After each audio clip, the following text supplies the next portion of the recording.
இன்றைக்கு நாம் பார்க்க போகிற ஒரு உன்னதமான காரியம் என்ன என்றால் தேவனுடைய கிருபை. ஹல்லேலூயா.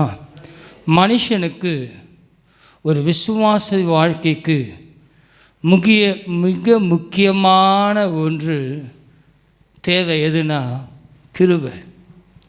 தேவனுடைய கிருபை ஒரு மனுஷன் வாழ்க்கையில் இல்லைன்னா 24 மணி நேரமும் அவன் ஜெபிச்சாலும் அவனோட வாழ்க்கையில் எந்த ஒரு பிரயோஜனமும் இருக்காது. ஆமென். ஹல்லேலூயா. உடுக்கட்சி குதினாலும் அபிஷேகம் உள்ளே இறங்காது. ஆமென். ஆனால் தேவ கிருபை இருக்குது பாருங்கள், நம் கண்களை மூடும் போதே அது நம்மளை நிரப்புகிறதாக இருக்கும். ஹல்லேலூயா. உலகத்தில் எது வேணாலும் கிடைச்சிரும், ஆனால் தேவ கிருபை இருக்குது பாருங்கள், அதுபோல் ஒரு உன்னதமான ஒரு ஆசீர்வாத உலகத்தில் எதுவுமே இல்லை. அதனால தான் வேதம் எப்படியாய் சொல்லுகிறது, சங்கீதம் 36ஆம் அதிகாரத்தில் 7ஆம் வசனம். உங்களுக்கு எல்லாருக்கும் தெரிந்த வசனத்தை வைத்து தான் இன்றைக்கு நான் உங்களோடு கூட பகிர்ந்து கொள்ள போகிறேன். வாழ்க்கையில் மிக முக்கியமான ஒன்று தேவனுடைய கிருபை. ஒவ்வொரு மனுஷனுக்கும் முக்கியமான ஒரு காரியம் இருக்கணும்னா, நம்ம ரட்சிப்பு நம்முடைய வாழ்க்கையில் வரணுன்னா கூட தேவனுடைய கிருபை நம்முடைய வாழ்க்கையில் இருக்கணும். ஹல்லேலூயா. ஹல்லேலூயா. கர்த்தருடைய அழைப்பு இல்லை கர்த்தருடைய காரியம் நம்முடைய வாழ்க்கையில் நிறைவேறணும்னா நம்முடைய வாழ்க்கையில் கிருபை மிக முக்கியம். ஆமென். ஆனால் தான் வேதம் இப்படியாய் சொல்லுகிறது, தேவனே உம்முடைய கிருபை எவ்வளவு அருமையானது, அதனால் மனுபுத்திரர் உமது செட்டைகளின் நிழலில் வந்தடைவார்கள். ஹல்லேலூயா. தேவனே உம்முடைய கிருபை எவ்வளவு அருமையானது, அதனால் மனுபுத்திரன் உமது செட்டைகளின் நிழலை வந்தடைவார்கள். கிருபை என்றால் என்ன? இந்த கிருபையினுடைய அர்த்தம் பல அர்த்தம் இருக்கிறது. வேதாகமத்தின் காரியங்களை குறித்து பார்க்கும்போது ஆவிக்குரிய கண்ணோட்டத்தில் ஒரு மனுஷன் வாழ்க்கையை நாம் பார்ப்போமானால், நம்முடைய கண்களால் காணக்கூடாத ஒன்றை இருக்குமானால் அது நம்மை சூழ்ந்திருக்கிற தேவனுடைய வல்லமையாக இருக்கிறது. ஹல்லேலூயா. ஹல்லேலூயா. நம்முடைய கண்களில் காணக்கூடாத ஒன்றை பெற்றுக்கொள்வது தான் தேவனுடைய கிருபை. அது நம்மளை சூழ்ந்து இருக்கிற காரியம்தான் தேவனுடைய கிருபை. அது மாத்திரமல்ல, இன்னொரு ஆவிக்குரிய விளக்கம் உண்டு. தகுதி இல்லாதவர்கள் மேல் பாராட்டப்படுகிற தேவனுடைய தயவு என்பதே கிருபை என்ற வார்த்தையினுடைய அர்த்தம். ஆமென். இன்னொரு முறை சொல்லுகிற, எழுதி கொள்ளுகிறவர்கள் எழுதி கொள்ளலாம், இருதயத்திற்குள்ளே வைத்து கொள்ளுகிறவர் இந்த வார்த்தையை இருதயத்துக்குள்ளே வைத்து கொள்ளலாம். தகுதி இல்லாதவர்கள் மேல் பாராட்டப்படுகிற தேவனுடைய தயவு என்பதே கிருபை என்னும் வார்த்தைக்கு அர்த்தம். ஆமென். ஹல்லேலூயா. ஹல்லேலூயா. எல்லாம் இருந்து கிடைப்பதில்லை. தகுதி இல்லாதவ இடத்தில் மேல் பாராட்டப்படுகிற தேவனுடைய தயவு. ஆமென். ஹல்லேலூயா. எல்லார்கிட்டையும் நமக்கு தயவு உண்டு ஆயிடாது. தேவனுடைய கிருபை உன் வாழ்க்கையில் இருக்குமானால், உண்மையாலுமே சொல்கிறேன், தயவை தேவன் நமக்கு தருகிறவராக இருக்கிறார். ஹல்லேலூயா. ஹல்லேலூயா.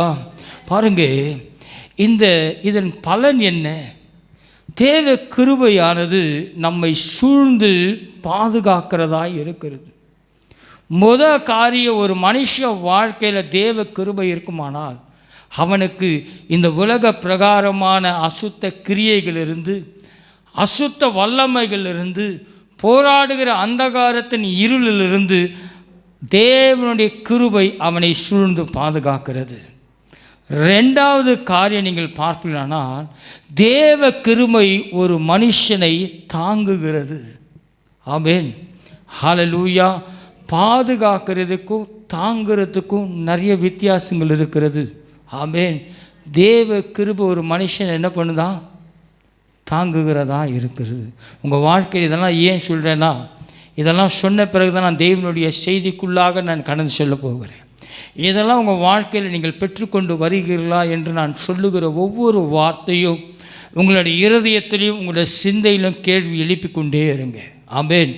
நீங்கள் அங்கே எழுப்பிக்கொண்டே இருந்தால் தான் இங்கிருந்து பரிசுத்த ஆவியானவர் எனக்குள்ளாக இருந்து உங்களுக்குள்ளாக கிரியை செய்வார். ஹல்லேலூயா. செய்தி என்பது ஏதோ ஒரு 4 அல்லேலூயா போட்டுட்டு 4 கதை கேட்டுட்டு போகிறது செய்தி அல்ல. தேவனுடைய பலிபீடத்திலிருந்து வருகிற வார்த்தையை உங்களுடைய சிந்தையும் உங்களுடைய இருதயமோ தேவனுடைய வார்த்தையோடு உங்கள் வாழ்க்கை ஒத்து போகுதான்று நீங்கள் அறியும் போது தான் பரிசுத்த ஆவியானவர் உங்களுக்குள்ளே இந்த காலவெளியில் கிரியை செய்வார். ஹல்லேலூயா. இன்னொரு முறை சொல்லுகிறேன் பாருங்கள், தேவனுடைய கிருபையின் பலன் என்ன தெரியுமா? அந்த கிருபை, தேவனுடைய கிருபை முதல் காரியம் நம்மளை சூழ்ந்து பாதுகாக்கிறது. 2வது காரியம் அது அடைக்கலம் தருகிறது. 3வது காரியத்தை நீங்கள் பார்ப்பீர்களானால் மிக அழகாய் சொல்லுகிற காரியமானது அது எல்லா சூழ்நிலைகளிலும் உன்னை மேன்மையுள்ள ஒரு பொக்கிஷமான ஒரு இடத்துல உன்னை உயர்த்துகிறதா இருக்கும். ஹல்லேலூயா, ஹல்லேலூயா, ஹல்லேலூயா, ஹல்லேலூயா, ஹல்லேலூயா. வேதத்தில் கிருபை பெற்றவர்களை ஒரு 3 முக்கியமான உதாரணங்களை சொல்லி நான் துரிதமாய் செய்திக்குள்ளாக என்னுடைய சாட்சியை சொன்ன பிறகு செய்திக்குள்ளாக நாம் கடந்து செல்ல போகிறோம். 3 பேர் ஒரு எல்லாருக்கும் தெரிந்த ஒரு அழகான ஒரு கிருபை பெற்றவர்கள். முதலான காரியம் யார் பார்த்தீங்கன்னா, ஆதாமுக்கு கர்த்தர் ஆதாமுக்கு கிருபை பாராட்டி அவனுக்காக என்ன பண்ணார்? உலகத்தையும் சிருஷ்டிப்பையும் படைத்தவராக இருந்தார். ஹல்லேலூயா. ஆதாம ஆண்டவர் உருவாக்கினார். அதான் பாருங்கள், மிக அழகாய் சொல்லும். அவனுக்காக உலகத்தை தன் சிருஷ்டிப்பை எல்லாம் ஆண்டு கொள்ளும்படி அதை அதிகாரத்தையும் ஆளுகையும் ஆதாமினிடத்தில் தேவன் என்ன பண்ணார்? கொடுத்தார். ஹல்லேலூயா. உங்களுக்கு தேவன் எதில் அதிகாரத்தை தந்திருக்கிறார்? ஆமென். ஹல்லேலூயா, ஹல்லேலூயா. வீட்டில் இருக்கிறவங்களை மிரட்டுறது பேர் அதிகாரம் இல்லை, அது அன்பு. அது அன்பு. அது பயம், வழி மாறி போயிடுமோன்னு பயம், அதல்ல அதிகாரம். ஹல்லேலூயா. ஆதாமுக்கு தேவன் அவனை உருவாக்கின பின்பு உலகத்தில் சிருஷ்டித்த எல்லாவற்றையும் அவனை ஆளுகை செய்ய முடியாய் அவன் கரத்தில் என்ன பண்ணார்? எல்லாவற்றையும் தந்தார். ஆண்டவர் உங்களை உருவாக்கின பின்பு உங்கள் கரத்தில் என்னத்தை தந்திருக்கிறார்?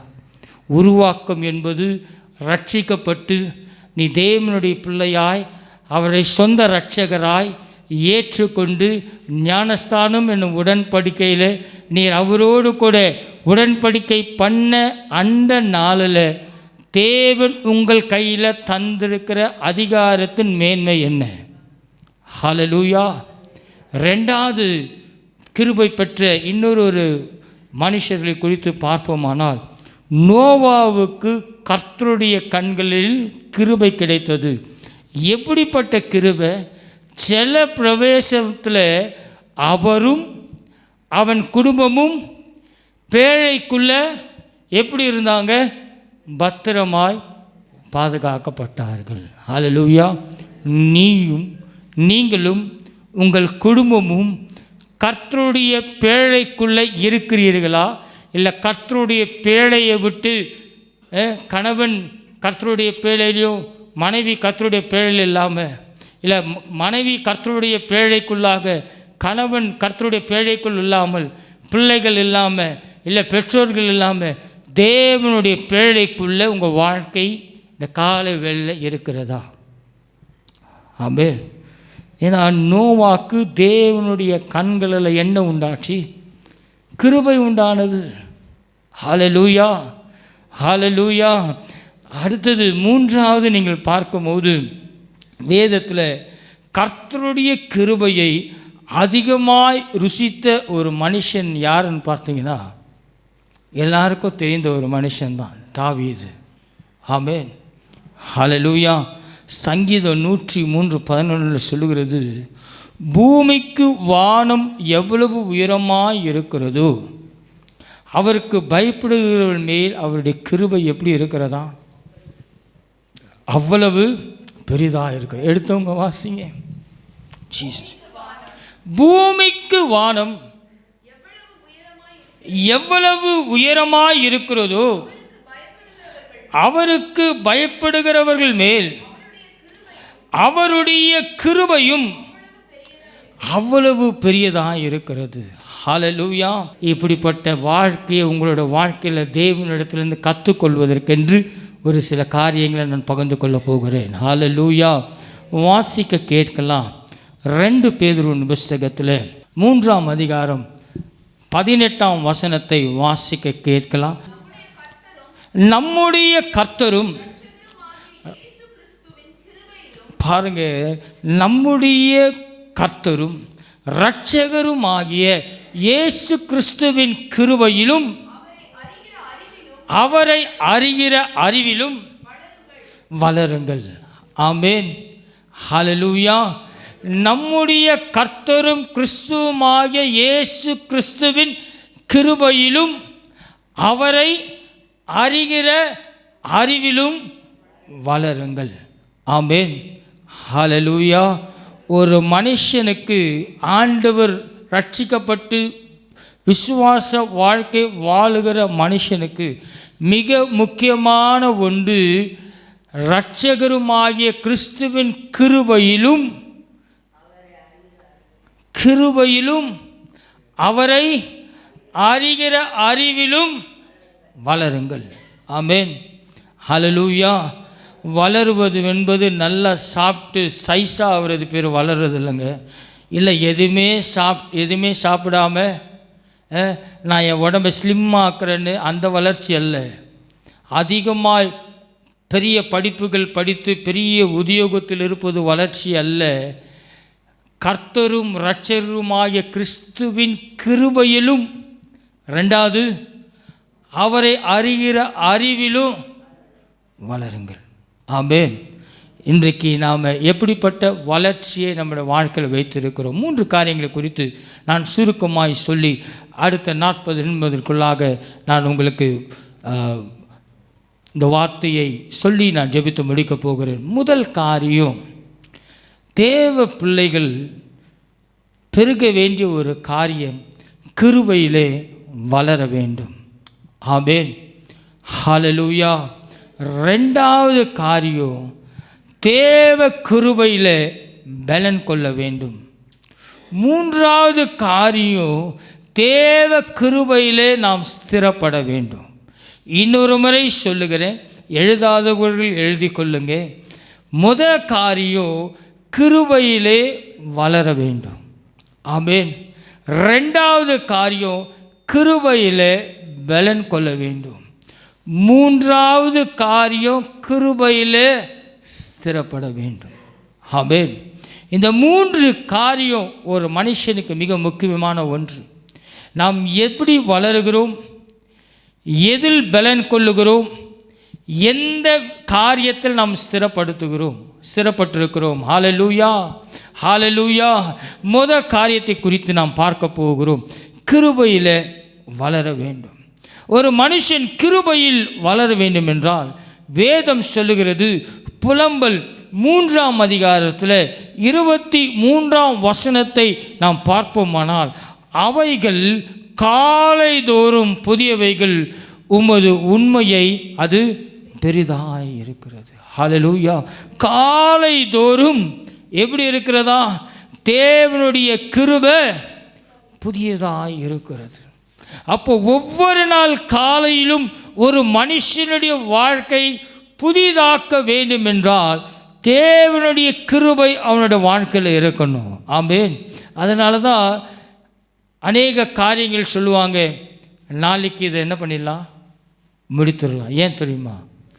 புதிய நாளில் புதிய காரியங்களை செய்வதற்கு நாம் ஆயத்தமாக இருக்க வேண்டும். ஆமென். ஆனால் வேதம் மிக அழகாய் சொல்லுகிறது பாருங்க. இதில் பார்க்கும்போது கிருபை பெற்றுக்கொள்வதற்கு ஒரு அருமையான நேரம் எது தெரியுங்களா? அதிகாலை ஜெபம். ஆமென். ஒரு மனுஷ வாழ்க்கையில் அவர்கள் வளர வேண்டும் என்றால் அவர்களுடைய வாழ்க்கையில் மிக முக்கியமான ஒன்று அதிகாலை ஜெபம். அந்த அதிகாலை ஜெபம் ஒரு மனுஷ வாழ்க்கையில் இல்லைன்னா அவர்களுடைய நாளும் சரி, அவர்களுடைய நோக்கமும் சரி, அவர்களுடைய உறவும் சரி, அதுக்குள்ளாக ஒரு என்ன இருக்காது? சமாதானமும் சந்தோஷமும் புதிய வாசல்களை கண்டறியக்கூடிய ஞானம் அவர்களுக்குள்ளே பிறக்காது. ஹல்லேலூயா, ஹல்லேலூயா, ஹல்லேலூயா.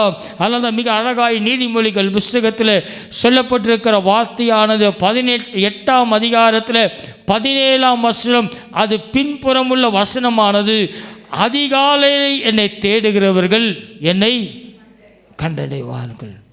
ஆமென். அதனால தான் ஆலயங்களில் அநேக திருச்சபைகளில் அதிகாலை ஜெபம் இருக்கும். ஏன் தெரியுமா? அதிகாலை அவரை தேடும் போது அவரை கண்டடைவார்கள். ஆமென், ஹல்லேலூயா. ஏன் அதிகாலையை குறித்து தேவன் சொல்லுகிற காரியம்? ஒரு மனிதன் அவன் தூங்கி எழும்பும்போது, அவனுடைய உறக்கத்திலிருந்து அவன் எழும்போது அவனுடைய முழு சரீரமானது என்ன உண்டாகிறது? புத்துணர்ச்சி உண்டாகிறது. அந்த புத்துணர்ச்சி உண்டாகிற அந்த சரீரத்திற்கு வேண்டிய காரியங்களை ஒரு மனுஷன் பெற்றுக்கொள்ளணும்னா அவன் அதிகாலையில் தேவனை தேடுகிறவர்களாக இருக்க வேண்டும். ஆமென், ஹல்லேலூயா, ஹல்லேலூயா. பாருங்க, இதில் சொல்லப்பட்டிருக்கிற ஒரு காரியமானது, ஏன்னா ஒவ்வொரு காலையிலும் கர்த்தர் ஏராளமான கிருபைகளை ஒவ்வொரு மனுஷ வாழ்க்கையில் வைத்திருக்கிறார். ஆனால் தான் ஒவ்வொரு நாளும் காலைதோறும் உங்களுடைய கிருபை எப்படி இருக்கிறது? புதியவைகளாக இருக்கிறது. ஆமென், உண்மைதாங்க. காலைதோறும் எப்படி இருக்கிறது? புதியவைகளாக இருக்கிறது. உனக்கு ஒரு காரியத்தை செய்யணும்னா கர்த்தர் உனக்கென்று ஒரு தூதனை வைத்திருப்பா.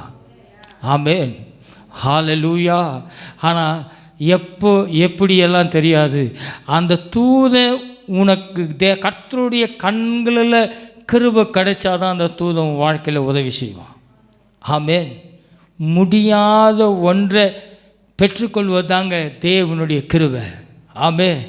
எனக்கு எல்லாம் இருக்குன்னு இல்லை, எனக்கு எதுவுமே இல்லாத வேலையில் என் தேவனாகிய கர்த்தர் என் வாழ்க்கையில் ஒரு அற்புதத்தை செய்கிறார் தெரியுங்களா? அதுதான் தேவ கிருபை. ஆமென், ஹல்லேலூயா.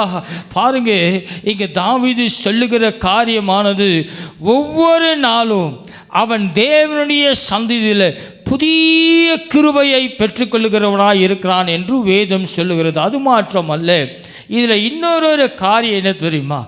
ஒவ்வொரு நாளும் தேவன் நமக்காய் காத்திருக்கிறவராய் இருக்கிறார். ஹல்லேலூயா. அதனால தான் வேதம் சொல்லுகிறது, ஒவ்வொரு நாள் காலைதோறும் உம்முடைய கிருபை எப்படி இருக்கிறது? அதில் என்ன இருக்கிறதா? அதில் உமது உண்மையை எப்படி அழகா வாசிங்க, எடுத்தவங்க வாசிங்க. புலம்பல் 3:23 வாசி. அவைகள் காலைதோறும், புலம்பல் 3ஆம் அதிகாரம் 23ஆம் வசனம், அவைகள் காலைதோறும் புதியவைகள், உமது உண்மை எப்படி இருக்கிறது? ஒவ்வொரு நாளும் இந்த கிருபையினால் தேவனுடைய சமூகத்தை நாம் தேடும் போது நம்முடைய வாழ்க்கையில் என்ன தெரியுமா நடக்குது?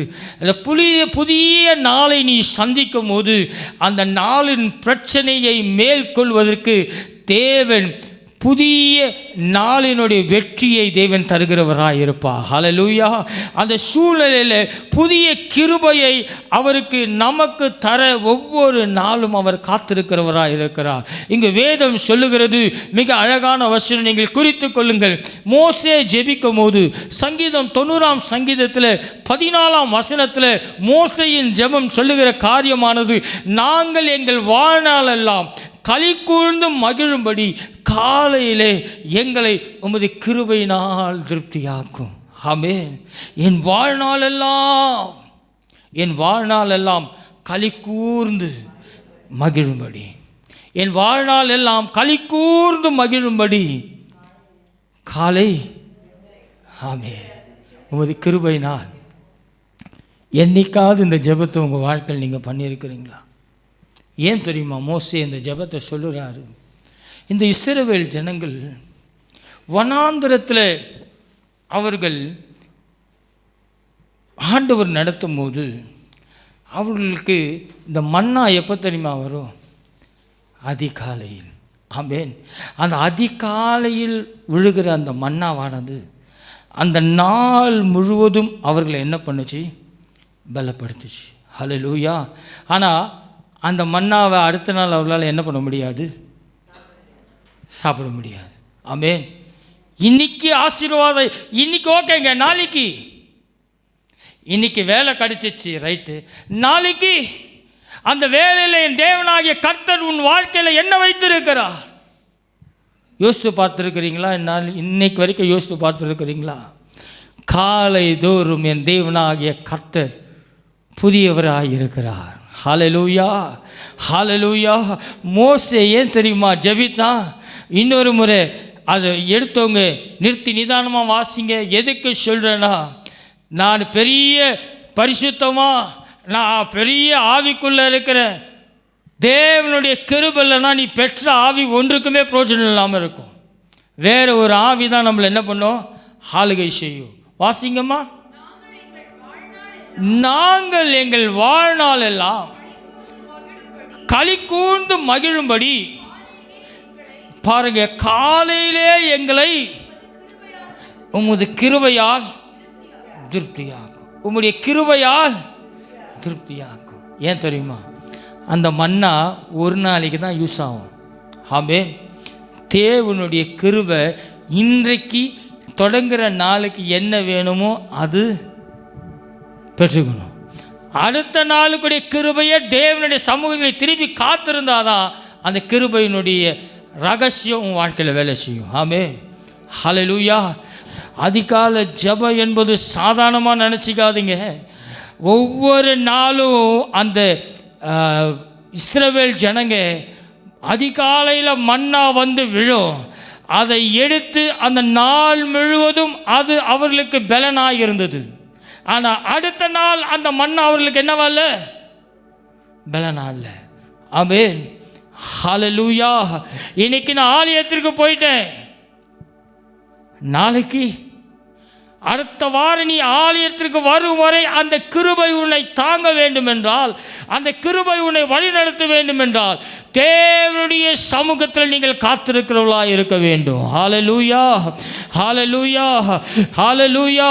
பாருங்க, தாவீது ராஜா சங்கீதம் 143:8 சொல்லும் போது, அவன் இருட்டோடு அதிகாலையில் உம்முடைய கிருபையை கேட்க பண்ணும், உம்மை நம்பி இருக்கிறேன், நான் நடக்க வேண்டிய வழியை எனக்கு என்ன பண்ணுங்க?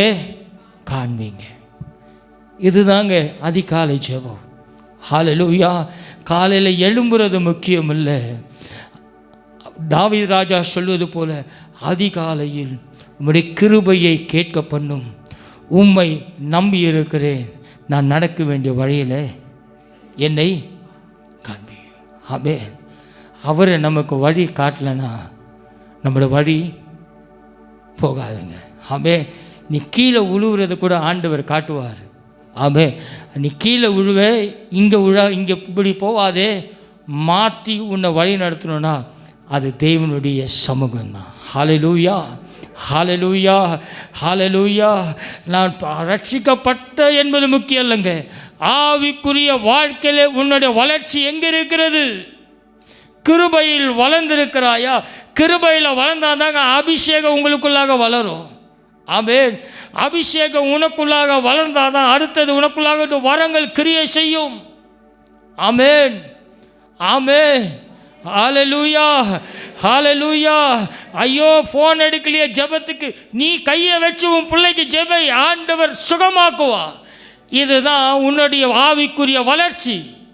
ஆமென், ஹல்லேலூயா, ஹல்லேலூயா. பாருங்க, மிக அழகாக இன்னொரு காரியம் சொல்லுகிறது.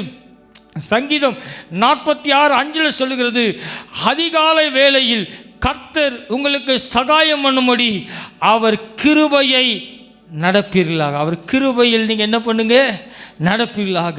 இன்னொரு முன்மாதிரியான காரியம் யார் தெரியுமா?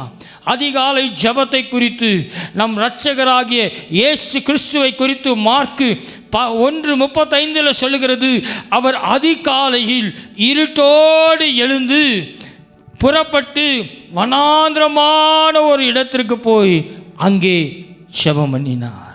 ஹல்லேலூயா, ஹல்லேலூயா, ஹல்லேலூயா. நமக்கு முன்மாதிரி யாருங்க? இயேசு கிறிஸ்து. ஆமென்.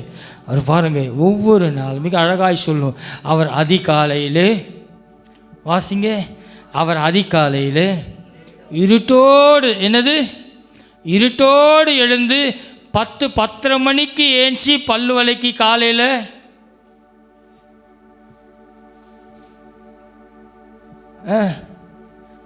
அது இருட்டோடு இல்லை, அது தரித்திரியம்தான் பிடிக்கும். அப்படி எந்திரிச்சா தரித்திரியம்தான் பிடிக்கும் வாழ்க்கையில். உண்மைங்க. ஆணாக இருந்தாலும் பெண்ணாக இருந்தாலும் ஒரே ரூலு தான். ஆமென். 10 மணிக்கு ஏஞ்சி பல்லு வளர்க்குனா அன்றைய நாளே முடிஞ்சிடுச்சு. ஆமென். ஹல்லேலூயா.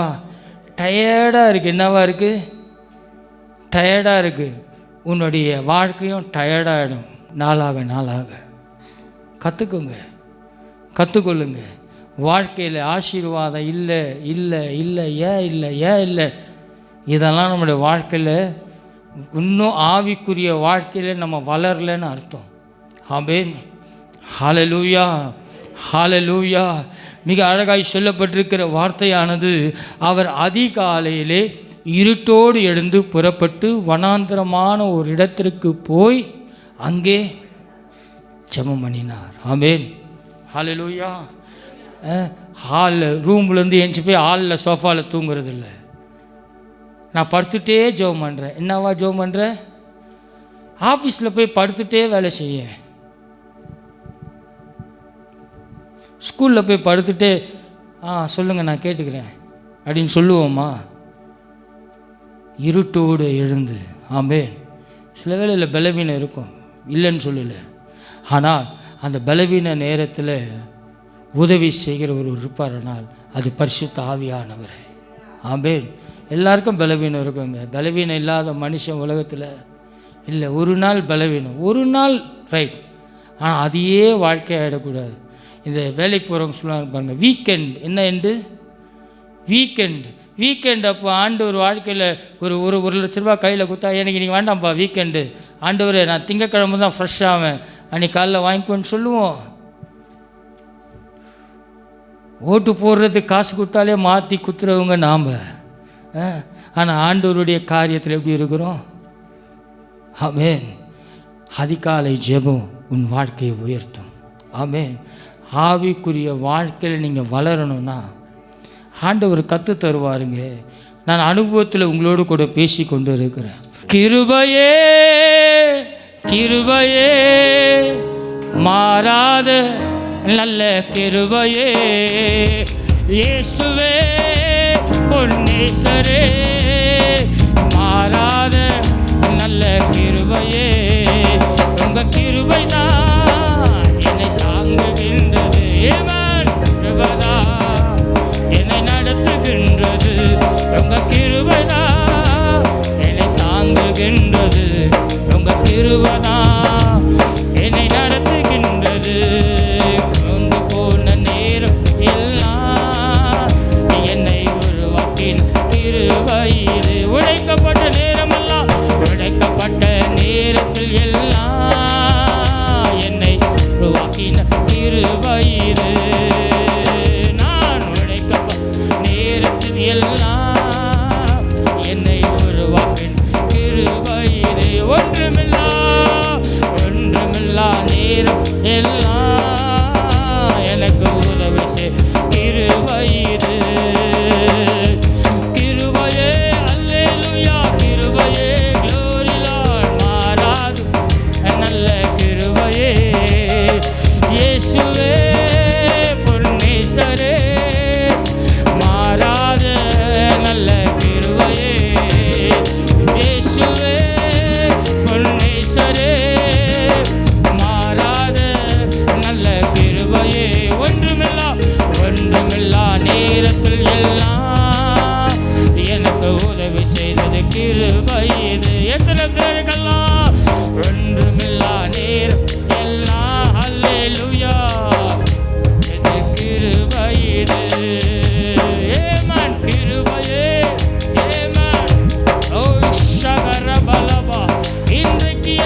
கிருபை மேலானது. ஆமென்.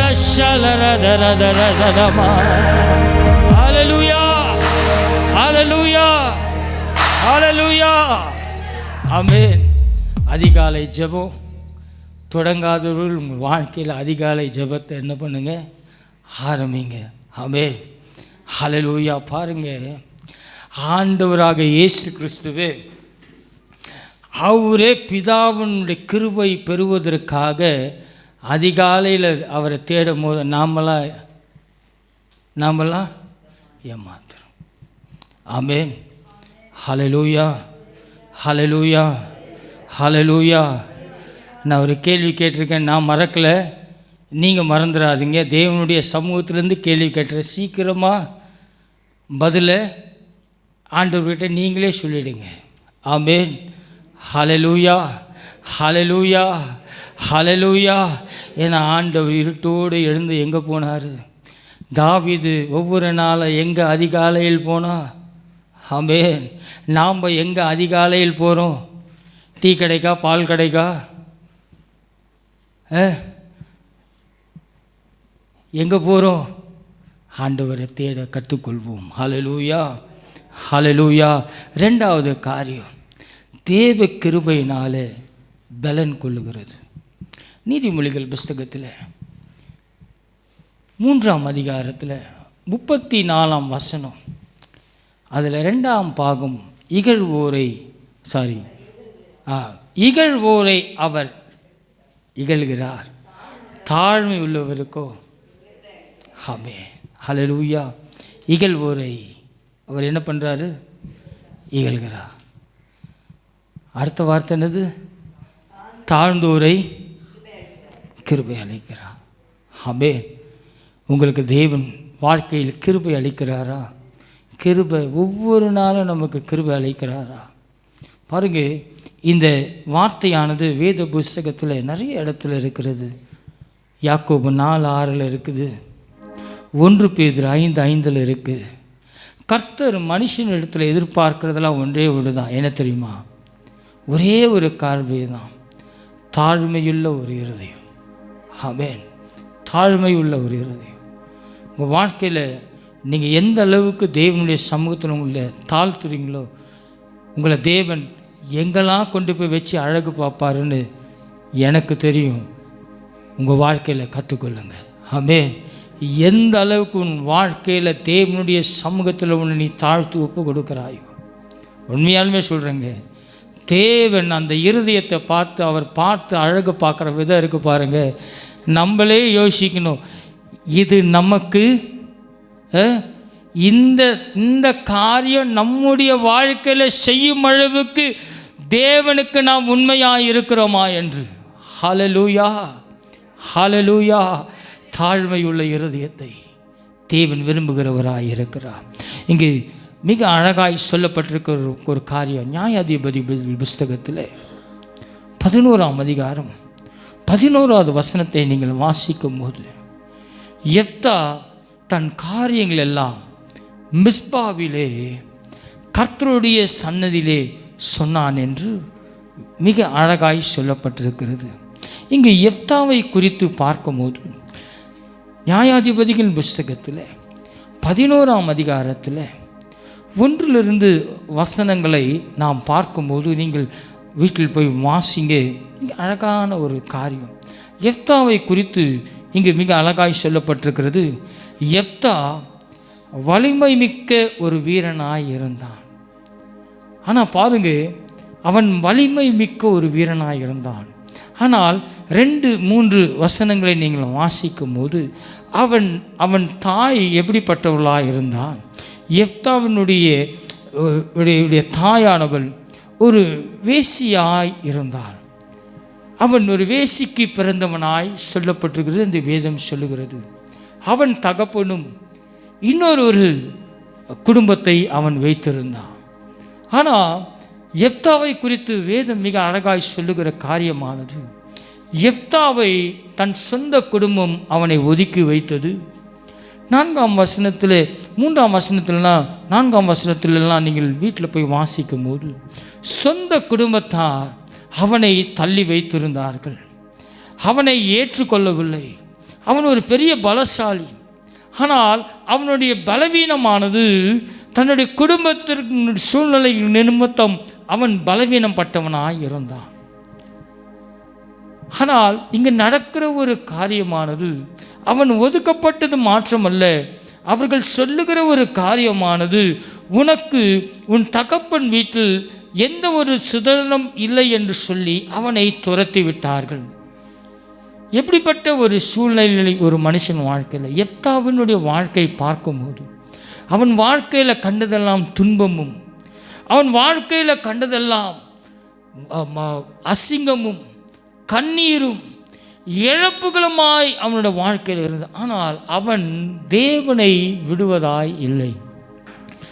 சொல்லப்பட்டிருக்க காரியமானது, அதனால் அந்த ஊரை விட்டு அவன் துரத்தி அடிக்கப்பட்டதனால் தோப் என்னும் தேசத்தில் அவன் போய் குடியிருந்தான் என்று 3வது வசனத்தில் மிக அழகாய் சொல்லியிருக்கும்.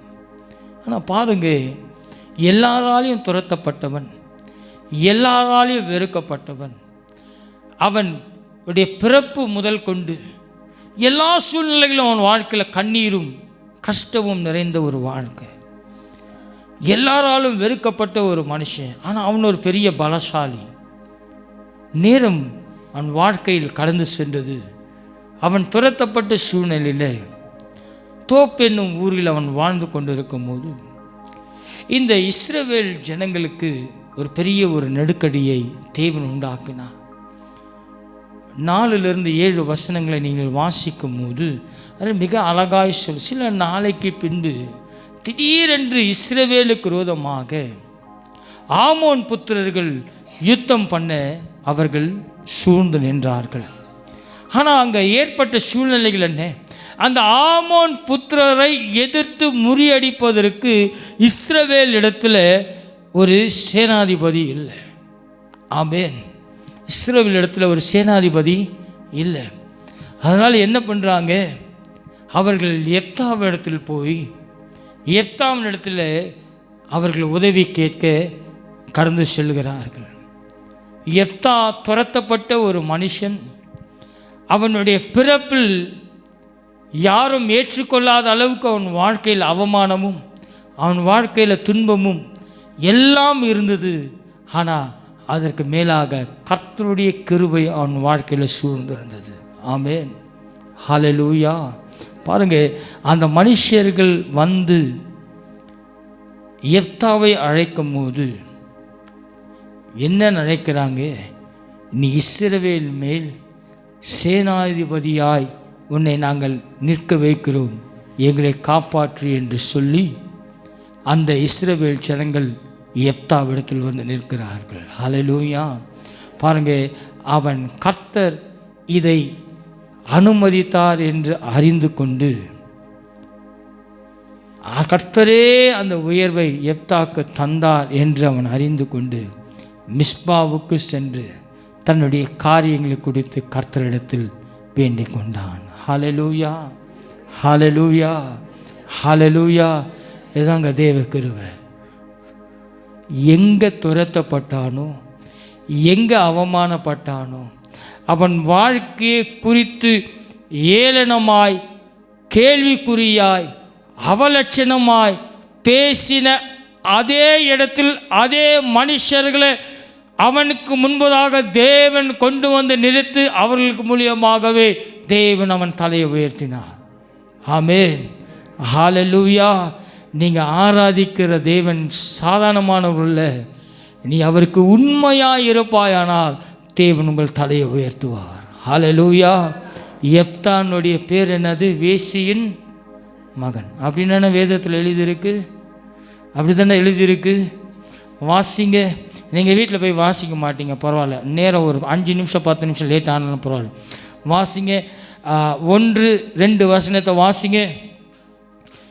அக்காலத்திலே நியாயாதிபதிகள் 11ஆம் அதிகாரம் 1ஆம் வசனம்.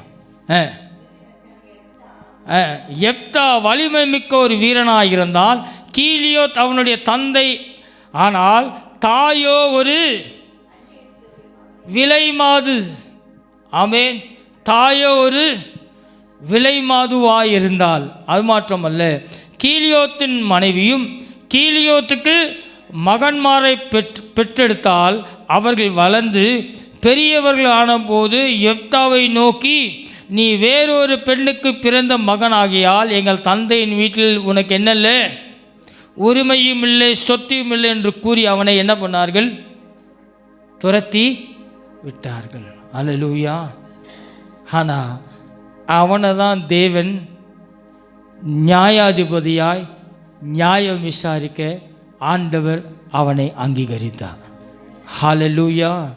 நீ யாரை வேணாலும் இருக்கலாங்க, கர்த்தருடைய கிருபை உங்கள் வாழ்க்கையில் இருந்தால் உன்னை தேவன் உயர்த்துகிறவராக இருப்பார். ஆமென். ஹல்லேலூயா. அவனுக்கு என்ன பேர்? அவங்க தாயின் அது விலை மாது. என்னன்னு கூப்பிட்டுப்பான்? வேசியின் மகன். சில பேர் பிடிக்கலன்னா போகும்போது பேசுவாங்க பாருங்க, பேச்சுப்பா, அவனுடைய இருதயம் எவ்வளோ வலிச்சிருக்கும் யோசித்து பாருங்கள். நம்ம சும்மா போகும்போது நம்மளை இல்லாதது பொல்லாததெல்லாம் சொல்லும் போது நம்முடைய இருதயப்படுற வேதனை. அவன் பெரிய பலசாலி, ஆனால் கர்த்தர் அவனை கொண்டு தான் இஸ்ரவேலை ரட்சித்தார். ஆமென். அவனை தான் இரட்சகராய் உயர்த்தினார். அவன் ஏன் தெரியுமா? அவன் மிஸ்பாவில் தேவனிடத்தில் போய் அவன் பேசுகிறவனாக இருந்தான். ஆமென். ஹல்லேலூயா. எங்கே துரத்தப்பட்டானோ அங்கே கொண்டு வந்து தேவன் ஸ்தானாதிபதியாக நிப்பாட்டினான். ஹல்லேலூயா. இப்படிப்பட்ட கிருபை எப்போ தெரியுமாங்க கிடைக்கும்?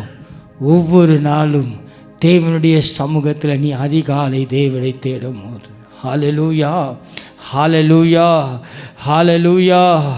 ஹல்லேலூயா. ஹல்லேலூயா. ஹல்லேலூயா. ஹல்லேலூயா.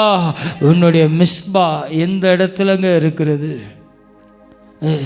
உன்னுடைய மிஸ்பா எந்த இடம்? தேவனுடைய சமூகம் அது மிஸ்பாவாக இருக்கிறது என்று வேதம் சொல்லுகிறது. ஹல்லேலூயா. இயேசு கிறிஸ்துவனுடைய மிஸ்பா எங்கே இருந்தது தெரியுங்களா?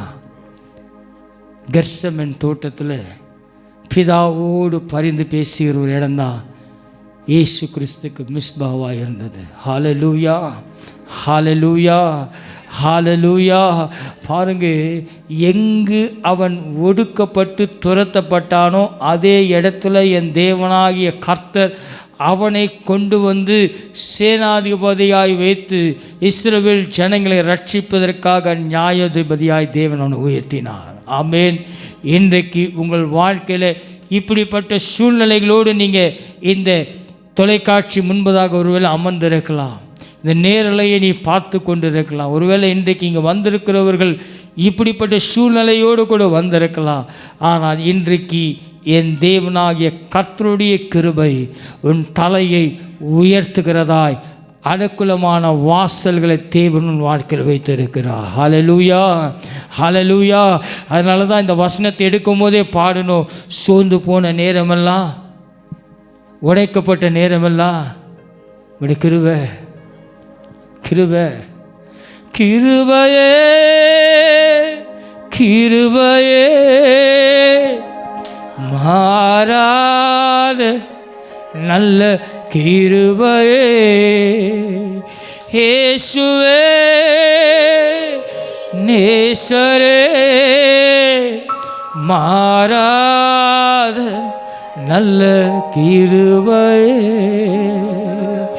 உடைக்கப்பட்ட நேரம் எல்லாம் என்னை உருவாக்க கிருபையிரு. நான் உடைக்கப்பட்ட நேரம் எல்லாம் கிருபையிரு. அப்பா கிருபையே,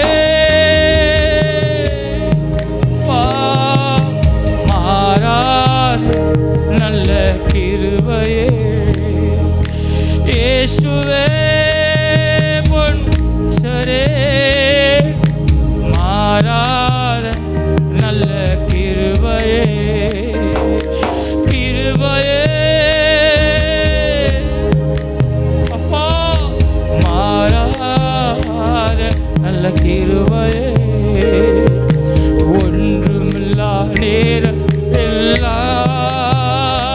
என்னை கிருபை என்ன சுமந்தீங்களப்பா, ஒன்றுமில்லா எல்லாம் கிருபை, இது கிருபையே. உன் அவமானத்துக்கு பதிலாக இன்று என் தேவன் தலையை உயர்த்த வல்லமை உள்ளவராக இருக்கிறார். கிருபையே மாறா நல்ல கிருபையே. எத்தா போல உன் வாழ்க்கை இருக்கலாம், ஆனால் இன்றைக்கு என் தேவன் உடைய கிருபை நீ மிஸ்பாவுக்கு வந்ததுனால் இன்றைக்கு என் தேவன் வாழ்க்கையில் ஒரு மாறுதலை உண்டு பண்ணுகிறார். ஹல்லேலூயா, ஹல்லேலூயா, ஹல்லேலூயா.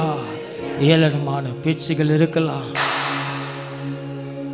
கேவலமான பார்வைகள் உன்மேல் இருக்கலாம், ஆனால் என் தேவன் உன்னை தெரிந்திருக்கிறது நிமித்தம் உன் தலையை எங்கு நீ ஏளனப்பட்டாயோ, எவர்கள் உன்னை ஒதுக்கினார்களோ அதே இடத்துல என் தேவனாகிய கர்த்தர் நியாய விசாரிக்கிறவராய் உன்னோடு கூட வருவார். ஹல்லேலூயா, ஹல்லேலூயா, ஹல்லேலூயா, ஹல்லேலூயா, ஹல்லேலூயா, ஹல்லேலூயா, ஹல்லேலூயா. இன்றைக்கு வந்தது போல் நீ வெறுமையாய் திரும்புவதில்லை. என் தேவன் உன் ஸ்தானங்களையும் உன்னுடைய காரியங்களையும் அவர் மாற்ற வல்லமை உள்ளவராக இருக்கிறார். ஹல்லேலூயா. மூன்றாவதாக கிருபையிலே ஸ்திரப்பட வேண்டும். மிக முக்கியமான ஒன்று, நம்முடைய விசுவாச வாழ்க்கையில் ஸ்திரப்பட வேண்டும். 1 சாமுவேல் புஸ்தகத்தில் 7ஆம் அதிகாரம் 5வது வசனத்தை நாம் பார்ப்போமானால், பின்பு சாமுவேல், நான் உங்களுக்காக கர்த்தரை மன்றாடும்படிக்கு இஸ்ரவேல் எல்லாரையும் மிஸ்பாவிலே கூட்டுங்கள் என்றார். ஆமென். இந்த வார்த்தையினுடைய அர்த்தம் என்ன? இந்த இஸ்ரவேல் ஜனங்கள் தங்களுடைய வாழ்க்கையில் ஏற்படுகிற ஒரு காரியமானது, இந்த தீர்க்கதரிசியாகிய சாமுவேல் மிஸ்பாவை ஒரு மன்றாட்டு இடமாக அவன் வாழ்க்கையில் வைத்திருந்தான். அது மாற்றமல்ல, அவன் தேவனோடு கூட பரிந்து பேசுகிற ஒரு இடமாய் மிஸ்பாய் இருந்தது. இந்த 7ஆம் அதிகாரத்தை குறித்து நீங்கள் பார்க்கும்போது, இந்த இஸ்ரவேல் ஜனங்களுக்கு விரோதமாக பெலிஸ்தியர்கள் சத்ருவை போல எழும்பி வந்தார்கள். ஆனால் இந்த இஸ்ரவேலர்களுக்கோ அவர்களை பாதுகாப்பதற்கு ராஜாவோ இல்லை பெரிதான நியாயாதிபதிகளோ அவர்களுக்கு இல்லை. அவர்களை வழி நடத்துவதற்கு யாரும் இல்லாத ஒரு சூழ்நிலை. பெலிஸ்தியர்களுடைய படை மிக வேகமாய் அவர்களை மேற்கொள்வதற்காக இருந்தார்கள். ஆனால் இங்கு சொல்லப்பட்டிருக்கிற ஒரு காரியமானது, ஏன் சாமுவேல் ஜனங்களுக்காக மிஸ்மாவில் அவன் வேண்டிக் கொள்ள கடந்து செல்லுகிறான்? இந்த இஸ்ரவேல் ஜனங்களுடைய வாழ்க்கையில் இந்த பெலிஸ்தியர்கள் மேற்கொள்ளக்கூடிய காரியம் என்ன? அதில் நீங்கள் வாசிக்கும் போது, நீங்கள் 3வது வசனத்தை நீங்கள் வாசிப்பீர்களானால், இங்கு சொல்லப்பட்டிருக்கிற காரியமானது 3வது வசனத்தை வாசிங்க. நான் வாசிக்க. அப்போது சாமுவேல் அனைவரிடமும், நீங்கள் உங்கள் முழு இருதயத்தோடும் கர்த்தரிடத்தில் திரும்பினானால் அந்நிய தேவர்களையும் அஸ்ரோத்தையும் உங்கள் நடுவிலிருந்து விலக்கி உங்கள் இருதயத்தை கர்த்தரை நோக்கி அவர் ஒருவருக்கே ஆராதனை செய்யுங்கள், அப்பொழுது அவர் உங்களை பெலிஸ்தியர் கைகளுக்கு நீங்களாக்குவார் என்று இஸ்ரவேல் ஜனங்களை பார்த்து அருமையான சாமுவேல் தீர்க்கதரிசி சொல்லுகிற காரியமானது. பாருங்கள், இந்த இஸ்ரவேல் ஜனங்கள் கர்த்தரால் நேசிக்கப்பட்ட ஒரு ஜனங்கள், கர்த்தரால் போஷிக்கப்பட்ட ஒரு ஜனங்கள். ஆனால் அவர்கள் வாழ்க்கையில் இந்த ஆமோன் புத்திரர்கள் வந்து அழிக்கும்படியான ஒரு சூழ்நிலைகளுக்குள்ள அவர்கள் தள்ளப்படுகிறார்கள். இதில் வாசிக்கும் போது இந்த சாமுவேல் தீர்க்கதரிசி சொல்லுகிற காரியம் என்னென்ன, ஜனங்கள் அசுத்தமாய் இருக்கிறது நிமித்தம் உங்களை நீங்கள் பரிசுத்தம் பண்ணிக்கொள்ளும் போது இந்த ஆமோன் புத்திரர்கள் உங்களை முறியடிக்காதபடி கர்த்தர் பாதுகாத்து கொள்வார் என்று அவன் சொல்லுமான். அவன் சொன்ன மாத்திரமே அந்த ஜனங்கள் செய்த காரியம் என்னவென்றால் 5-6 வசனங்களில் நீங்கள் வாசிக்கும் போது, இஸ்ரவேல் எல்லோரையும் மிஸ்பா பட்டணத்தில் ஒன்று கூட செய்து நான் உங்களுக்கு சொல்லுகிற காரியமாகுது பாருங்க. 6வது வசனம் சொல்லுகிறது, அப்படியே அவர்கள் மிஸ்பாவில் ஒன்று கூடி தண்ணீரை அள்ளி கர்த்தருக்கு முன்பாக ஊற்றினார்கள். அன்றைய தினம் அவர்கள் உபவாசித்து கர்த்தருக்கு விரோதமாய் பாவம் செய்தோம் என்று சொல்லி மிஸ்பாவிலே இஸ்ரவேல் புத்திரர் யாவரும் அந்த ஜனங்கள் பாவங்கள் செய்திருக்கிறார்கள் என்று சொல்லி அவன் அறிக்கை செய்ய வைக்கும் போது அந்த ஜனங்கள் எல்லாம் ஒன்று கூடி வந்து நின்றார்கள். 3 காரியங்களை இந்த சாமுவேல் அந்த ஜனங்களை பார்த்து சொல்லுகிற காரியம். நல்ல கவனிங்க, இந்த வார்த்தை மிக முக்கியமான ஒரு காரியம். நம்மளுடைய வாழ்க்கையில் போராட்டங்களும் பிரச்சனைகளும் அதிகமாக வருகுதுன்னா நம்மக்கிட்ட கர்த்தருக்கு விரோதமான ஏதோ ஒரு காரிய குறை நம்மக்கிட்ட இருக்குது. ஆமென், ஹல்லேலூயா, ஹல்லேலூயா. அவன் 3 காரியங்களை சொன்னான். முதல் காரியம், ஆஸ்ரோத்தை உங்கள் நடுவில் இருந்து விலக்குங்கள். ஆமென். 2வது காரியம், உங்கள் இருதயத்தை கர்த்தருக்கு முன்பாக நேராக நோக்கி என்ன பண்ணுங்க, சீர்படுத்துங்கள். 3வது காரியம், கர்த்தர் ஒருவருக்கே ஆராதனை செய்யுங்கள். ஆமென். இஸ்ரவேல் ஜனங்க, ஆண்டவர் அந்த ஜனங்களை பார்த்து மற்றவர்கள் பயப்படும்படியாய் வைத்திருந்தார். ஆமென். அவர்களை வழி நடத்துறதுக்கு ராஜாவோ நியாயாதிபதிகளோ யாருமே இல்லை. தீர்க்கதரிசி என்ன பண்ணுவான்? அவனுக்கு வில்வித்தியும் தெரியாது, வாழ்வித்தியும் தெரியாது. ஆனால் ஆண்டவர் அந்த ஜனங்களை நடத்துவதற்கு சாமுவேல் தீர்க்கதரிசியை வைத்திருந்தார். ஆனால் யுத்தம் செய்தது ஜனங்கள் அல்ல, யுத்தம் செய்தது கர்த்தர். ஆமென், ஹல்லேலூயா. அவன் சொன்ன 3 காரியம். 1, அஸ்ரோத்தினுடைய காரியங்களை விட்டு என்ன பண்ணு, உனக்குள்ளாக இருக்கிற அஸ்ரோத்தின் ஆவி என்பது எப்படிப்பட்ட ஆவி தெரியுமா? அது தேவதைகள் மற்றுமான காரியத்தெல்லாம் விட்டு என்ன பண்ணு, நீக்கி போடு. ஆமென். இது எச்சரிப்பின் சத்தமாய் தேவன் உங்களோடு கூட பேசி கொண்டு இருக்கிறார். ஆமென், ஹல்லேலூயா. எல்லாத்தையும் என்ன பண்ணு, தூக்கி போடு. 2வது காரியம் என்னது, உங்கள் இருதயத்தை கர்த்தருக்கு முன்பாக என்ன பண்ணு, சீர்படுத்து. ஆமென், ஹல்லேலூயா. 5வது வசனம் அது என்னங்க சொல்லுது, இஸ்ரவேல் எல்லோரும் மிஸ்பா பட்டணம் ஒன்று கூட செஞ்சு, அது மாற்றமில்லை இங்கே அது எந்த வசனத்தில் இருக்குது, நீங்கள் உங்களுக்கு ஹோம்ஒர்க் வீட்டில் போய்ட்டு கண்டுபிடிங்க, வீட்டில் போய் கண்டுபிடிங்க, நான் சொல்ல மாட்டேன். ஆமென், ஹல்லேலூயா. எல்லா எங்கேருந்து வந்தியோ திருப்பி அதே இடத்துல என்ன பண்ணாத, போவாதே.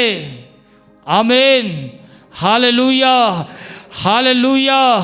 அஸ்ரோத்தின் ஆவிகளை வணங்கிட்டு தேவனிடத்தில் வந்த பிறகு திரும்பி என்ன பண்ணாதே, செய்யாதே. கர்த்தர் உனக்கு எதிர்த்து நிற்கிறவராய் இருப்பார். இஸ்ரவேல் ஜனங்க ஏன் தெரியுமா பயந்து நடுங்கினாங்க? அவர்களால் அந்த மனுஷர்களை என்ன பண்ண முடியல, மேற்கொள்ள முடியலை. அது கர்த்தருடைய பார்வையில் எப்படி இருக்கிறது, பாவமாக இருக்கிறது. ஆமென். சில பரிசுத்தவான்கள் சொல்லுவாங்க, ஆண்டவரே வேதத்தில் சொல்லுவார், ரட்சிக்கப்படாமல் இருக்கிறதே என்னது மேல். ஹல்லேலூயா. ரட்சிக்கப்பட்ட பின்பு மீண்டும் உன்னுடைய பழைய காரியங்களுக்கு என்ன பண்ணாதே, அசுரத்தின் ஆவிகளுக்கு நீ அதோடு கூட உறவு வைப்பாயானால் உன் வாழ்க்கையில் தேவன் தந்த ஆசீர்வாதத்தை நீயே உடைத்து போடுவ. ஆமென். ரெண்டாவது காரியம் என்னது? அதை உன் நடுவிலிருந்து விலக்கு. ரெண்டாவது காரியம், உன் இருதயத்தை கர்த்தருக்கு முன்பாக நோக்கி என்ன பண்ணு? சீர்படுத்து. மூன்றாவது காரியம், கர்த்தர் ஒருவருக்கே. ஆமென். ஹல்லேலூயா. கர்த்தர் ஒருவருக்கே ஆராதனை செய்யுங்க. அவன் சொல்லி முடித்த பின்பு அந்த ஜனங்கள் மனம் திரும்பி தேவனிடத்தில் ஒப்புரவானது நிமித்தம் கர்த்தர் அந்த ஆமோனியரை எப்படி தெரியுமா அழித்தார்? மிக அழகாய் சொல்லப்பட்டிருக்கும்.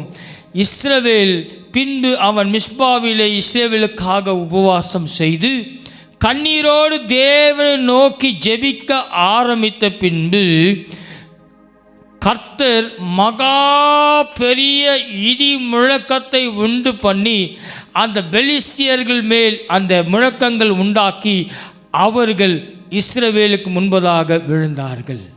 ஹல்லேலூயா, ஹல்லேலூயா, ஹல்லேலூயா, ஹல்லேலூயா, ஹல்லேலூயா, ஹல்லேலூயா. உனக்குள்ள இருக்கிற எல்லா காரியங்களை, மாறுபாடான காரியங்கள் எல்லாவற்றையும் தூக்கி போட்டு நீ நின்று பாரு. கர்த்தர் உன் வாழ்க்கையில் ஆசீர்வதிக்கிறவராக இருப்பார். ஆமென். ஆமோனிய புத்திரர்கள் என்ன பண்ணாங்க? இஸ்ரவேலுக்கு முன்பதாக விழுந்தார்கள். ஆமென். ஹல்லேலூயா. இந்த அஸ்ரோத்தின் ஆவியினுடைய கூறு என்ன தெரியுமா? ஒரு மனுஷனை வஞ்சித்து அது என்ன பண்ணும்? அந்த தேவதைகள் அவனை கர்த்தரிடத்திலிருந்து வேறு பிரித்து அழிவுக்கு நேராய் கொண்டு போய்விடும். ஆமென். இஸ்ரவேல் ஜனங்கள் அந்த அஸ்ரோத்தை வணங்கினார்கள். ஏன்? அப்போ ஆமோன் புத்திரர்கள் அவளுக்கு ரோதமாக எழுப்பி வரும்போது பயப்படணும். கர்த்தருடைய ஆவி உனக்குள்ள இல்லைனா நீ எதிர்நோக்கி வருகிற பொல்லாத ஆவியை குறித்து உனக்குள்ள என்ன இருக்கும்? பயம் உண்டாகும். ஆமென். ஆசீர்வாதம் உன் வாழ்க்கையில், கர்த்தருடைய கிருபை உங்கள் வாழ்க்கையில் நிலைத்து நிற்கணும்னா இந்த 3 காரியங்களை உங்கள் வாழ்க்கை பலகைகளை எழுதி வைத்துக் கொள்ளுங்க. முதலாவது காரியம், உங்கள் நடுவில் இருக்கிற அந்த ஆசீர்வாதத்தின் பழக்க வழக்கங்கள், காரியங்கள் எல்லாம் முதல்ல என்ன பண்ணு? தூக்கி போடு. ஆமென். அதை வச்சுட்டு சும்மான ஆண்டவரை நீ ஆராதிக்க வந்தீனா உன் குடும்பத்தில் குழப்பமும் இருக்கும். வேண்டாத காரியெல்லாம் சம்மந்தமே இல்லாமல் நடக்கும். நீ எதிர்பார்க்காத பிரச்சனைலாம் சம்மந்தமே இல்லாமல் உள்ளே வந்து கொண்டே இருக்கும். ஏன் தெரியுமா? நீ ஆராதிக்கிற தேவன் யார்? நீ ஆராதனைக்கு செல்லுகிற தேவன் யார்? ஆனால் ஆராதனைக்கு போகிற நாம தேவனை ஏற்றுக்கொண்ட நம்மளுடைய வாழ்க்கையில் இன்னும் பழைய நாட்களின் பழைய தேவதைகளுடைய காரியங்கள் வாழ்க்கையில் வைத்து கொண்டிருக்கிறாயா? ஹல்லேலூயா, ஹல்லேலூயா, ஹல்லேலூயா. இப்படிப்பட்ட காரியத்தோடு கூட நம்ம தேவனோடு கூட வந்தோன்னா உண்மையாலுமே சொல்கிறேங்க, தேவன் நம்ம குடும்பத்தில் குழப்பத்தையும் இழப்பையும் வைப்பாரை தவிர ஆசீர்வாதத்தை ஒரு நாள் வைக்கவே மாட்டார். இம்மைக்கு வேண்டினாலும் அன்றுள்ள அப்பத்தை எனக்கு தாருங்க ஆண்டவரேனா அதை வேணால் செய்வாரே தவிர நித்தியமான ஆசீர்வாதம் தலைமுறை உள்ள ஆசீர்வாதங்கள் உங்கள் வாழ்க்கையில் வராது. ஆமென். ஹல்லேலூயா, ஹல்லேலூயா. தேவனுடைய கிருபை என்பது சாதாரணமானது இல்லைங்க. அது நீ சோர்ந்து போகும் நேரமெல்லாம் உன்னை சுமக்கிறது அவருடைய கிருபை. ஹல்லேலூயா. நீ உடைக்கப்பட்ட நேரமெல்லாம் உன்னை தூக்குவது தேவனுடைய கிருபை. ஹல்லேலூயா. அதனால தான் சாமுவேல் சொல்கிறான், இதெல்லாம் நீ தூக்கி போடு. இதெல்லாம் தூக்கி போட்டுட்டு தேவனுடைய சமூகத்துக்கு வா, மிஸ்பாக்கு வா. மிஸ்பா என்பது தேவனுடைய ஆலயம். ஆமென். மிஸ்பா என்பது தேவனுடைய ஆலயம். மிஸ்பா என்பது நீயும் தேவனுக்கும் உள்ள உறவின் ரகசியம். மிஸ்பா ஒவ்வொரு நாளும் நீ காத்திருக்கிற இடம் தேவனுடைய சமூகமாக இருக்கலாம், அது தேவனுடைய ஆலயமாக இருக்கலாம், இல்லை உன்னுடைய வீடாக இருக்கலாம். அந்த வீட்டில் தேவன் உன்னோடு கூட உடன்படிக்கை பண்ணுகிற இடம் தான் மிஸ்பா என்று சொல்லப்படுகிறது. ஹல்லேலூயா, ஹல்லேலூயா. இங்கே ஆதியாகமம் புத்தகத்தில் நீங்கள் வாசிக்கும் போது 30-50 நீங்கள் வீட்டில் போய் வாசிக்கும் போது முதலாக தேவன் மனிதனுக்கும் முன்பதாக சாட்சியாய் தேவனுக்கும் மனுஷனுக்கும் சாட்சி உண்டு பண்ணுகிற ஒரு அழகான இடம் ஆதியாகமம் 31 அதிகாரத்தில் 50 மிஸ்பா என்னும் வார்த்தை வேதத்தில் உங்களால் காண முடியும். ஆமென், ஹல்லேலூயா. அது எப்படிப்பட்ட காரியம் பாருங்க. யாக்கோபும் அவன் மாமன் ஆகிய லாபானும் தேவனோடு கூட உடன்படிக்கை பண்ணும்போது தேவன் அவர்களுக்கு முன்பதாக சாட்சியாக இருக்கிறார். ஹல்லேலூயா, ஹல்லேலூயா. தேவனுடைய ஆலயம் என்பது சாதாரணமானதல்ல. அது உடன்படிக்கை செய்கிற ஒரு இடம், அது மன்றாடுகிற ஒரு இடம், அது ஜெயத்தை பெற்றுக்கொள்ளுகிற ஒரு இடம். தேவனுடைய ஆலயத்தில் ஆராதிக்க வந்திருக்கிற நீ, தேவனுக்கும் உனக்கும் உள்ள உறவு எப்படிப்பட்டதாக இருக்கிறது? தேவனோடு செய்த உடன்படிக்கையில் நீ உண்மையாக இருக்கும்போது தேவன் அநேக காரியங்களுடைய வாழ்க்கையில் செய்கிறவராய் இருக்கிறார். ஹல்லேலூயா, ஹல்லேலூயா. கடைசியாக ரோமர் 14:17 சொல்லுங்க, தேவனுடைய ராஜ்யம் பிடிப்பிலும் இல்லை, அடுத்தது புசிப்பிலும் இல்லை, அது நீதியும் சமாதானமும் பரிசுத்த ஆவியானவரால் உண்டாகும் சந்தோஷமாக இருக்கிறது. ஹல்லேலூயா. தேவனுடைய ராஜ்யம் குடிப்பிலும் புசிப்பிலும் இல்லை. ஹல்லேலூயா. நம்ம அப்படி எழுந்து நிற்போம். இன்றைக்கு ஆண்டவர் உங்களோடு கூட பேசியிருக்கிறார். நேரம் கம்மியாக இருக்கிறதுனால நிறைய காரியங்கள் நான் ஸ்கிப் பண்ணிட்டேன். ஏப்தானோட வாழ்க்கையை பாருங்கள். தள்ளப்பட்ட ஒரு மனுஷன், கிருபை அவனை உயர்த்தினது. இஸ்ரவேல் ஜனங்கள் தேவனுக்கு முன்பதாக தன்னை ஒப்பு கொடுத்து அறிக்கை செய்தார்கள். தேவன் ஒரு வாழ்க்கையில் பெரிய அற்புதத்தை செய்தார். இன்றைக்கு தேவன் உன் வாழ்க்கையில் ஒரு பெரிய நன்மையை வைத்திருக்கிறார். சில நிமிஷம் எத்தனையோ சூழ்நிலைகளில் தேவன் நீங்கள் உடைக்கப்பட்ட நேரம்லாம் அவர் உங்களை தாங்கினார். ஒன்றுமில்லாத வேலையிலெல்லாம் தேவன் உங்களை தாங்கினார். இன்றைக்கு தேவன் வாழ்க்கையில் பெரிதான அனுகூலமான காரியங்களை வைத்திருக்கிறார்.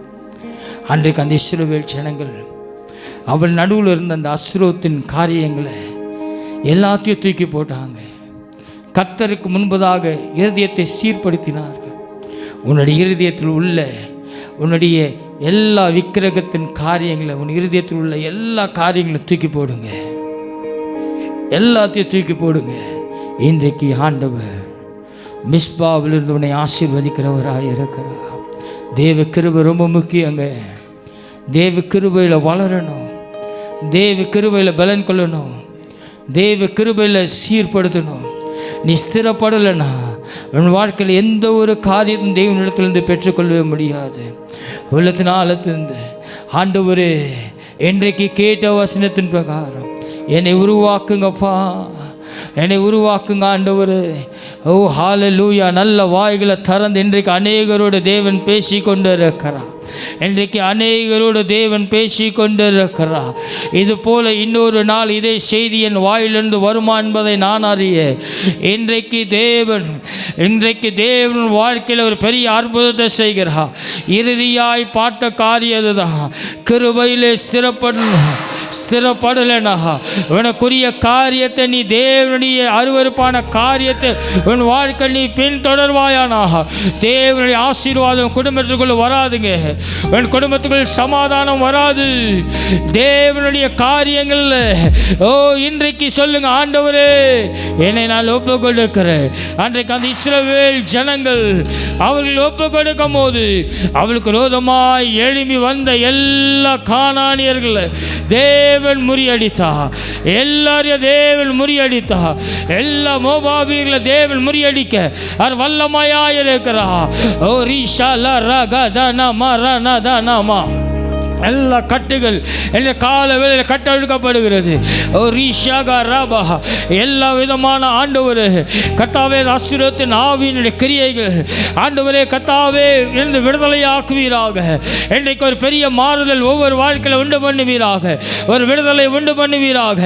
ஒவ்வொரு மேலப்பா ஒவ்வொரு மேலோட பரிசுத்த ஆவியான ஊற்று இந்த கால வேளையில் இறங்குவதாக. இறங்கட்டும் அப்பா. ஒவ்வொரு விடுதலையாக்குவீராக ஆண்டவரே. ஒவ்வொரு விடுதலையாக்குங்கப்பா. அப்பா ஒவ்வொரு விடுதலையாக்குங்கப்பா. ஓ ஹalleluya. நன்றி ராஜா, உமக்கு நன்றி ராஜா. இயேசு ராஜா லபரதனம சந்தரரதா. நல்ல வாயில திறந்து ஆண்டவரே இந்த கால வேளையில் நிரப்புவதற்காக நன்றி அப்பான்னு சொல்லுங்க பார்க்கலாம். ஹalleluya. அந்தரரதனமா ரிஷலரகரதனமா. நல்ல அந்நிய பாஷையில் பேசுங்க. இன்னைக்கு தேவன் அநேகரை விடுதலையாக்கி கொண்டிருக்கிறார். எல்லா ஆசீர்வாதத்தின் ஆவியினுடைய கிரியைகளை என் தேவனாகிய கர்த்தர் முறியடிக்கிறார். இன்றைக்கு தேவன் எப்தாவை உயர்த்தினது போல இன்றைக்கு தேவன் பெரிய உயர்வை ஒவ்வொரு வாழ்க்கையில் தந்து கொண்டே இருக்கிறார். எல்லா முடியாத காரியங்கள் எல்லா இழப்புகளை என் தேவனாகிய கர்த்தர் இன்றைக்கு வாழ்க்கையில் திரும்பி தருகிறவராய் இருக்கிறார்.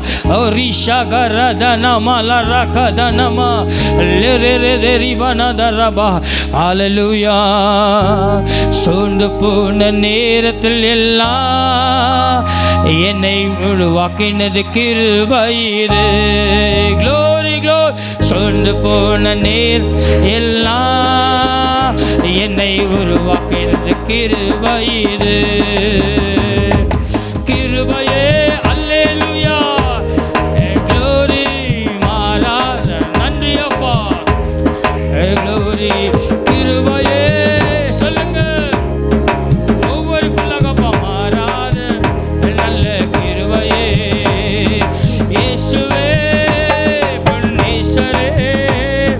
மாறாத நல்ல கிருபையே ஒன்றுமில்லா நேரத்தில் எல்லாம் என்னை கொண்டது கிருபை இது. நன்றி சொல்லி பாடுவோமா. ஒன்றுமில்லா நேரம் எல்லாம் என்னை கிருபை இது. க்ளோரிலோ கிருபையே அல்லேலூயா. சகரதனம மாறாத நல்ல கிருபையே இயேசுவே நேசரே. மாறாத நல்ல கரங்களை தட்டி அவர் கிருபை என்று மாறாதவைகள் காலை தோறும் அவர் கிருபை புரியுதப்பா. நிரப்புங்கப்பா. ஒவ்வொரு மேலும் வல்லமை ஊற்றுவதற்காக கிருபை விடுதலின் ஆவி ஒவ்வொருக்குள்ளாக பாய்வதற்காக நன்றி ஆண்டவர். ஒவ்வொரு சரிகிற விடுதலை ஆவதற்காக நன்றி. ஒவ்வொரு நிரப்புங்க ஆண்டவர்.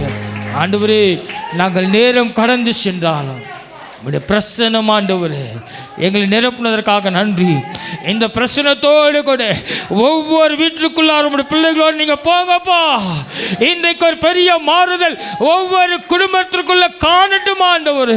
என் தேவன் ஆண்டவரே உம்முடைய கிருபை எப்படிப்பட்டது என்பதை இன்றிலிருந்து உம்முடைய ஜனங்கள் அறிந்து கொள்ள உம்முடைய பிரசன்னம் அவரோடு கனவு செல்லட்டும். இயேசுவின் நாமத்தினால் பிதாவே ஆமென். ஒரு மனதாய் சொல்லுவோம். என் ஆத்துமாவே கர்த்தரை ஸ்தோத்திரி. என் ஆத்துமாவே கர்த்தரை ஸ்தோத்திரி. கர்த்தர் செய்த சகல உபகாரம் மறவாதே. ஆமென்.